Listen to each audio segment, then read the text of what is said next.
When it comes to smart manufacturing, edge computing and AI always go hand in hand. But do you ever find yourself confused? Who is actually doing the calculating?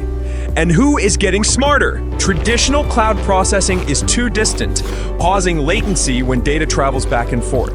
Edge computing, however, moves the computing power right next to the equipment, so the data doesn't have to travel that far. So what about AI? It acts as the brain, responsible for thinking and making decisions. When you put the brain of AI into the fast legs of edge computing, you get the hottest trend right now, Edge AI.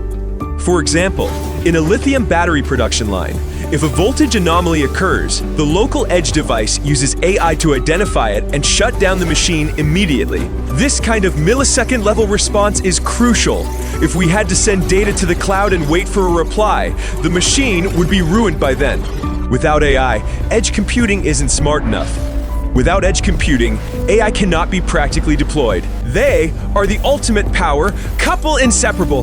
Do you think the future of AI lies more in the cloud or at the edge? Let me know in the comments.